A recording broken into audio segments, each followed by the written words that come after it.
जब कोई महिला रेल सफर करने के लिए निकलती है तो उसके जहन में एक चीज होती है कि किस कोच में अपना टिकट कटवाऊं या रिजर्वेशन करवाऊं जिससे सुरक्षित अपने गंतव्य तक पहुंचे। जब कोई पुरुष मेंबर ना हो तो ये कोशिश होती है कि अगर अपने बच्चों के साथ कोई महिला या अकेले ही सफर कर रही हो तो एसी कोच में वो बुकिंग करवाती है ताकि सुरक्षित सफर उसका हो। लेकिन जब एसी कोच में ही आपका ये सफर सुरक्षित ना हो तो इसे आप क्या कहेंगे, वो भी उन लोगों के द्वारा जिन पर सुरक्षा की जिम्मेदारी होती है। जी हाँ, ऐसा ही मामला सामने आया है। कोडरमा में एक महिला यात्री सफर कर रही थी अपनी 2 बच्चियों के साथ। रांची उसे आना था मेदांता में किसी परिजन को देखने के लिए, लेकिन कोडरमा स्टेशन के पास जब उस महिला की आंख खुली तो उसने देखा कि उसकी 8 साल की बच्ची के साथ एक सुरक्षा कर्मी ही छेड़खानी कर रहा था। और हद तो तब हो गई जब महिला ने इसका अपोज किया तो वो उसे ही धमकी देने लगा। इसके बाद महिला ने ऐप के माध्यम से भी सुरक्षा की गुहार लगाई, लेकिन कोई सुनवाई नहीं हुई। हैरान करने वाली बात यह थी कि वहां पर टीटी भी मौजूद थे, दूसरे सीट पर टीटी भी बैठे हुए थे, लेकिन उसने भी कोई एक्शन नहीं लिया। तो जब सुरक्षा कर्मी ही ऐसी हरकतें करें जिन पर जिम्मेदारी है कि महिलाओं को वो सुरक्षित सफर करवाएं और वो ही मासूम बच्चियों को अपने निशाने में ले या इस तरह से उनका यौन उत्पीड़न करें, तो क्या ऐसा सफर कोई आसान रह जाता है? हमारे साथ सहयोगी करिश्मा भी हैं, उनसे भी समझने की कोशिश करेंगे प्रोविजन क्या क्या है रेल में, कैसे आप सुरक्षा लेकर सफर कर सकते हैं और क्या नहीं हो पा रहा है। बहुत हैरान करने वाली ये खबर है करिश्मा कि आप के जहन में होता है कि चलो एसी में हमने टिकट बुक कराया है, सुरक्षित हमारा सफर होगा। 2 बच्ची है और उतने छोटे छोटे मासूम बच्चे 4 साल और 8 साल की 2 बेटियों के साथ वो सफर कर रही थी और इस तरह से छेड़खानी, और उसमें भी हैरानी की बात कि जो जवान तैनात है सुरक्षा के लिए वो ही छेड़खानी कर रहे हैं। ऐसे में क्या करे कोई? देखिए, जाहिर सी बात है कि अगर हम लोग कोई डेस्टिनेशन तक पहुंचना चाहते हैं तो हम चाहते हैं कि सेफली वहां तक पहुंच जाए, और ऐसे में आपने सही कहा कि अगर सुरक्षा कर्मियों के साथ इस तरीके की हरकत सामने आएगी तो कहीं ना कहीं सवाल उठता है। साथ ही साथ आपने कहा कि क्या प्रोविजन है, तो अगर रेल की ओर से लगातार ये दावे किए जाते हैं कि रेल सुरक्षा को लेकर एक ऐप है, अगर कोई महिला या फिर कोई बच्ची या फिर कोई स्टूडेंट अगर रेल यात्रा अकेले कर रही है तब वो उस ऐप को डाउनलोड कर सकती है, फोन कॉल कर सकती है अगर उसके साथ कोई ऐसी घटना घटती है। लेकिन यहाँ पर महिला जो है उन्होंने स्पष्ट रूप से कहा है कि वो जब कॉल कर रही थी रेल सुरक्षा ऐप में, उन्होंने गुहार लगाई थी, वहां पर भी सुनवाई नहीं हुई। साथ ही साथ वो जो टीटी बैठे थे उसको भी वो बताई कि इस तरीके की घटना हो रही है, वहां पर भी सुनवाई नहीं हुई। तो लगातार गुहार लगा रही थी कि मैं अकेली सफर कर रही हूँ, मेरे साथ 2 बच्ची यहाँ पर मौजूद है, और इस तरीके की घटना अगर कोई सुरक्षा कर्मी करते हैं तब वो कहाँ जाएगी। आपने देखा कि जब वो रांची जंक्शन पहुंची, जीआरएफ को वो सूचना दी, 0 एफआईआर भी हुआ और ये एफआईआर को यहां से सीधा ट्रांसफर कर दिया गया कोडरमा में, क्योंकि उनका कहना है कि कोडरमा में सुनवाई नहीं हुई। कोडरमा में लगातार ये गुहार लगा रही थी लेकिन कोई सुनने के लिए वहां पर तैयार नहीं थे। तो कह सकते हैं कि अगर कोई महिला अपनी बच्ची के साथ यात्रा कर रही है तो सबसे पहले उसके दिमाग में यही होता है कि अगर मैं रिजर्वेशन करवाती हूँ तो मैं फर्स्ट, सेकंड या थर्ड एसी में करवाऊंगी, क्योंकि आप देखे होंगे आसिया कि जब भी फर्स्ट, सेकंड या थर्ड एसी में हम जाते हैं तो वो अंदर से लॉक हो जाता है गेट, बाहर के लोग अंदर नहीं आ पाते हैं। अगर ट्रेन कोई जंक्शन में रुकती है तो हम ये अपने आप में कहते हैं कि हाँ, हम सेफली अब अपने डेस्टिनेशन में इसलिए भी जा सकते हैं क्योंकि गेट अंदर से लॉक रहता है। जब तक अंदर वाले लोग गेट नहीं खोलते, जंक्शन में उतरते नहीं है, तब तक वो गेट नहीं खुलता है।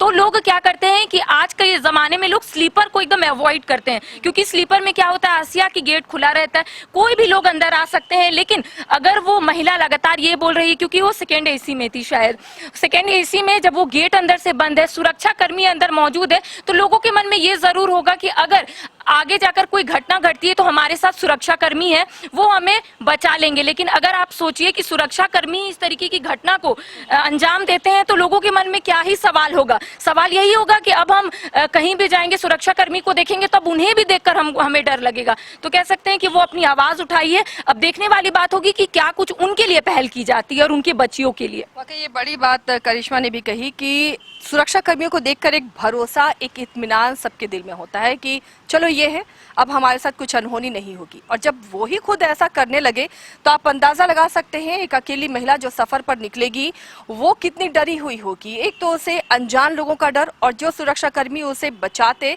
और वही अगर ऐसी हरकत कर रहे हैं इस घटना के बाद, तो सबके जहन में ये डर होगा कि पता नहीं मदद मांगू या नहीं, वहीं कहीं भक्षक ना निकल जाएं।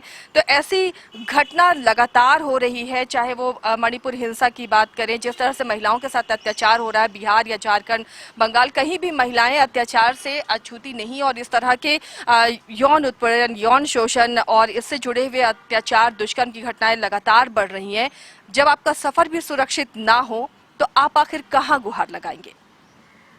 जी, जाहिर सी बात है कि आपने सही बोला कि अगर हम सफ़र में कहीं निकलते हैं तो सबसे पहले हम यही सोचते हैं कि जहां हमें पहुंचना है हम सेफली पहुंच जाए, और तमाम चीज़ें हम करते हैं ताकि हम अपने जो डेस्टिनेशन है वहां पर आराम से पहुंच जाए, सुरक्षित पहुंच जाए।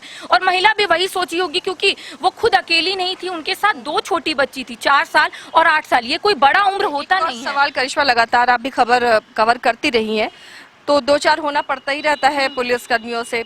ऐसा अगर हो, कोई पुलिसकर्मी, कोई जवान ही, सुरक्षाकर्मी ही अगर छेड़छाड़ करे या फिर आप उससे ही असुरक्षित महसूस कर रही हैं, तो क्या रास्ता बचता है, क्या करना चाहिए? कुछ ऐप हो या कोई नंबर आप बता सके जिससे महिलाओं को मदद मिले? देखिए, जाहिर सी बात है कि अगर महिलाओं के साथ कोई घटना घटती है, लेकिन अगर आपको ऐसा लग रहा है कि आपके साथ सामने वाला अच्छे से पेश नहीं आ रहा है, आने वाले समय में वो आपके साथ कुछ कर सकता है, तो लगातार महिला हेल्पलाइन नंबर भी यहाँ पर दिया जाता है, टोल फ्री नंबर। आप अभी ही जाकर गूगल में टाइप कीजिएगा तो आपको एक टोल फ्री नंबर मिल जाएगा। साथ ही साथ एक ऐप मिलता है, क्योंकि ऐप अगर आप डाउनलोड करते हैं और अगर आप रात में, क्योंकि आज के जमाने में क्या होता है, हर एक महिला आत्मनिर्भर है, हर एक महिला जॉब करती है, जैसे आप करती हैं, हम करते हैं, और कभी ऐसा हो जाता है कि हम लोग अपने कामों में ही फंस जाते हैं और रात में तकरीबन 9-10 बज ही जाता है। और ऐसे में हमारे मन में ये सवाल होता है, क्योंकि हर एक फैमिली ऐसे नहीं होते कि आपको लेने आए, उनको भी अपना काम रहता है और हमें भी अपना काम रहता है, और हम चाहते हैं कि हम अपने परिवार को उतनी परेशानी में ना डालें, हम खुद ही घर चले जाए। ऐसा मेरे साथ भी हुआ है आसिया,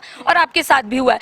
तो ऐसे में क्या होता है कि महिला जो है वो ये सोचती है कि अगर हम कैब बुक करेंगे हम जल्दी पहुंच जाएंगे। ऐसे में आपको ये जरूर करने की जरूरत है, आप एक ऐप डाउनलोड कीजिए। लगातार हेल्पलाइन नंबर, महिला हेल्पलाइन नंबर के बारे में बोला जाता है, आप उसको सुनिए। टोल फ्री नंबर आप हमेशा अपने फोन में सेव करके रखिए। साथ ही साथ एक ऐप आता है, महिला सुरक्षा ऐप, उसको डाउनलोड करके रखिए, ताकि अगर आप कहीं भी जा रही है तो आप एक रिंग भी कर दीजिएगा तो एक नजदीकी थाने में आपका वो कॉल चला जाएगा, रिकॉर्ड होगा कॉल।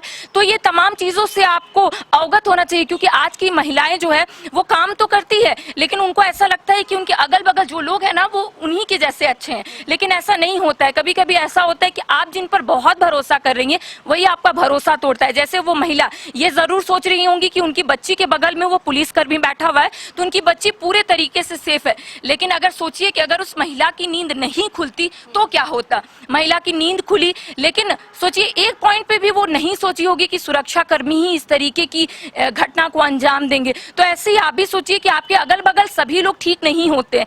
इस वजह से आप एक ऐप डाउनलोड कीजिए, टोल फ्री नंबर को अपने फोन में सेव कीजिए कि अगर इस तरीके की घटना अगर होने वाली होती है, या फिर लड़कियों के पास एक कह सकते हैं कि थर्ड आई होता है, अगर हमारे साथ कुछ, हाँ, अगर हमारे साथ कुछ होता है तो हमें पहले पता चल जाता है। अगर हमारे साथ कोई हमारा मेल फ्रेंड है तो हमें वो पहले पता चल जाता है कि वो कैसा है। ये हमारे साथ होता है, एक सिक्स सेंस कह सकते हैं आसिया।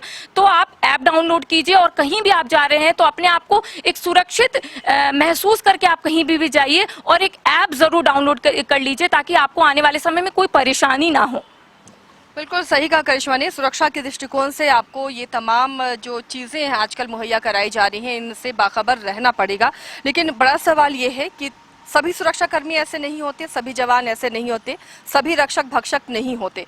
लेकिन जब इनकी बहाली होती है तो एक अब ये होना चाहिए कि आप इनका मेंटल स्टेटस, मेंटल लेवल भी पता करें, उनका नेचर भी पता करें, उसके बाद बहाली हो। ना सिर्फ एकेडमिक और फिजिकल बहाली के अलावा आप उनका मेंटल लेवल भी पता करें कि किस मानसिकता के वो हैं, तभी इस तरह की जो जिम्मेदारी दी जाती है वो जिम्मेदारी हो। बहरहाल जो महिला ने किया, 0 FIR किया, ये बहुत अच्छी बात थी। और इसी तरह अगर खबरें सामने आएंगी तो प्रशासन भी इस पर सख्ती से काम करेगा, और जो खबरें दबा दी जाती हैं तो फिर पता नहीं चलता और ऐसे लोगों के हौसले बुलंद होते हैं।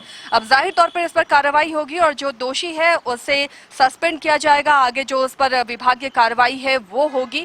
लेकिन ऐसी खबरों को सामने आने की जरूरत है। इस महिला ने बहुत अच्छा काम किया कि अपोज किया और फौरन आकर फिर 0 FIR यहाँ पर दर्ज करवाई गई है।